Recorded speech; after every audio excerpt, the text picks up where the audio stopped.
नमस्कार. कधी विचार केलाय की एक काळ असा होता जेव्हा काही युरोपीय देशांनी जवळजवळ अख्ख्या जगावर राज्य केलं, पण एवढं मोठं साम्राज्य उभं तरी कसं राहिलं?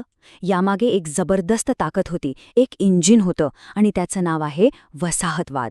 आज आपण याच शक्तीबद्दल बोलणार आहोत, जिने खरं तर जगाचा नकाशाच बदलून टाकला. पण एक साधा प्रश्न मनात येतो नाही का, की एका विकसित प्रगत देशाला दुसऱ्या देशावर राज्य करण्याची गरजच काय? म्हणजे हजारो मैल लांब जायचं, तिथल्या लोकांवर, त्यांच्या संपत्तीवर ताबा मिळवायचा, यामागे नक्की काय विचार होता? चला जरा खोलात जाऊन ही कारणं समजून घेऊया.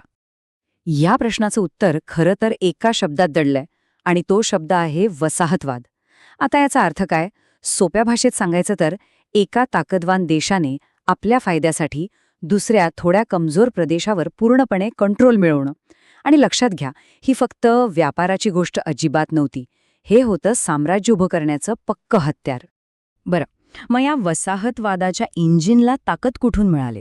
अशी काय कारणं होती की हे युरोपीय देश आपल्या सीमा ओलांडून थेट जग जिंकायला निघाले? चला तर आपल्या पहिल्या भागात आपण हेच जाणून घेऊया. आणि या सगळ्याच्या मुळाशी होतं एकच मोठं कारण: औद्योगिक क्रांती.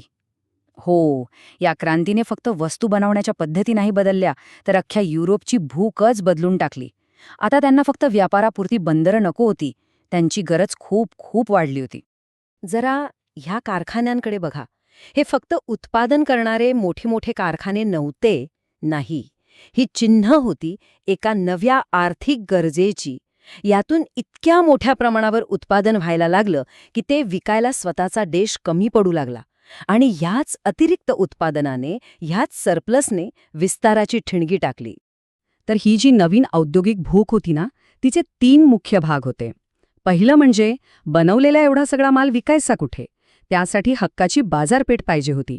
दुसरं, हे कारखाने 24 तास चालू ठेवायचे, तर त्यासाठी स्वस्तात कच्चा माल कुठून आणायचा?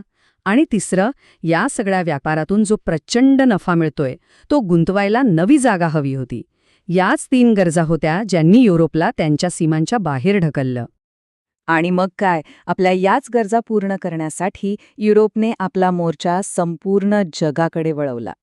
तर मग पाहूया, हा विस्तार नेमका कसा झाला आणि कुठे कुठे पोहोचला. अर्थात हा सगळा विस्तार काही एका रात्रीत झालेला नाहीये.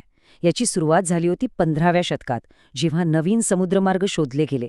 त्यानंतर हळूहळू युरोपियन व्यापाऱ्यांनी अमेरिकेत आपल्या वसाहती बनवल्या. पण खरा स्पीड आला तो 19व्या शतकात, औद्योगिक क्रांतीमुळे. या ताकदीच्या जोरावर विस्ताराने इतका वेग घेतला की बघता बघता आशिया आणि आफ्रिका खंडसुद्धा या साम्राज्याचा हिस्सा बनले. आता बघा, अमेरिका, ऑस्ट्रेलिया, न्यूझीलंड यांसारख्या ठिकाणी युरोपियन लोकांना हवामान अगदी आपल्या घरच्यासारखं सोयीचं वाटलं. त्यामुळे इथे शेती करणं, घरं बांधून राहणं त्यांना सोपं गेलं. आणि म्हणूनच या प्रदेशांमध्ये त्यांनी फक्त व्यापार नाही केला, तर तिथेच वस्ती करून अख्ख्या प्रदेशावर आपला हक्क सांगितला. पण आशियाचं गणित मात्र वेगळं होतं. इथलं हवामान, इथले आजार, यामुळे युरोपियन लोकांना इथे कायमचं स्थायिक होणं खूपच अवघड गेलं. तरीही इथल्या नैसर्गिक साधनसंपत्तीचा मोह त्यांना काही स्वस्त बसू देत नव्हता. मग त्यांनी काय केलं? इथे वस्ती करण्याऐवजी त्यांनी इथल्या राजकारणावर आणि व्यापारावर पूर्ण कंट्रोल मिळवण्यावर जास्त लक्ष दिलं. हे जे चित्र आहे ना, हे एका वाक्यात वसाहतवादाची कहाणी सांगतं. एका बाजूला आहे औद्योगिक ताकद, आणि हीच ताकद दुसऱ्या बाजूच्या जहाजांना समुद्रापार जाऊन साम्राज्य वाढवण्यासाठी ऊर्जा देत होती. म्हणजे आपल्या देशात निर्माण झालेल्या शक्तीच्या जोरावरच दुसऱ्या देशांवर वर्चस्व गाजवणं शक्य झालं. आणि एक गोष्ट आपण सगळ्यांनी स्पष्टपणे समजून घेतली पाहिजे: हा फक्त व्यापार नव्हता. वसाहतवादाचा खरा आणि अंतिम उद्देश होता त्या जमिनीवर, तिथल्या लोकांवर आणि तिथल्या साधनसंपत्तीवर पूर्णपणे आपलं नियंत्रण मिळवणं. म्हणजे आर्थिक, सामाजिक, राजकीय, प्रत्येक बाबतीत. ठीक आहे, तर मग या जागतिक वर्चस्वानंतर झालं काय? ह्याचे परिणाम काय झाले? ज्या देशांवर राज्य केलं गेलं त्यांच्यावर आणि एकूणच संपूर्ण जगावर ह्याचा नेमका काय परिणाम झाला? आता असं नाहीये की तेव्हाच्या आपल्या स्थानिक राज्यकर्त्यांना हा धोका कळला नव्हता.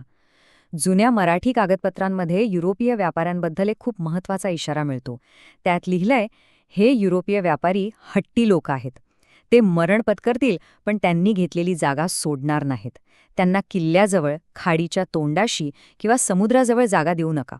आणि त्यात पुढे एक सल्लाही दिला आहे की जर त्यांना जागा देणं टाळता येत नसेलच तर ती समुद्रकिनाऱ्यापासून लांब एखाद्या गावाजवळ द्यावी. का? जेणेकरून ते आपल्या नियंत्रणात राहतील. यावरून एक गोष्ट अगदी स्पष्ट होते की युरोपियन लोकांची वाढती ताकद आणि त्यांचे इरादे याबद्दल तेव्हाच्या शासकांच्या मनात कुठेतरी भीती निर्माण झाली होती. पण अखेर तो दिवस आला जेव्हा या गुलामीच्या साखळ्या तुटल्या, वसाहतवादाचा काळ संपला आणि जगभरात अनेक नवीन स्वतंत्र देश उभे राहिले. भारताचं संसद भवन हे त्याच बदलाचं एक मोठं प्रतीक आहे. दुसऱ्यांच्या नियंत्रणातून बाहेर पडून आपलं भविष्य स्वतःच्या हातांनी घडवणाऱ्या एका नव्या युगाची ही सुरुवात होती. पण जाता जाता एक प्रश्न नक्कीच मागे राहतो. ठीक आहे, साम्राज्य तर संपली, पण वसाहतवादाचा प्रभाव, त्याचा वारसा खरंच संपलाय का? आजही जगात जे श्रीमंत आणि गरीब देश दिसतात, त्यांच्यातली दरी, देशादेशांमधले संबंध आणि अगदी आपल्या समाजात सुद्धा कुठे ना कुठे त्याचे पडसाद आजही उमटतात का? हा विचार करण्यासारखा प्रश्न आहे, नाही का?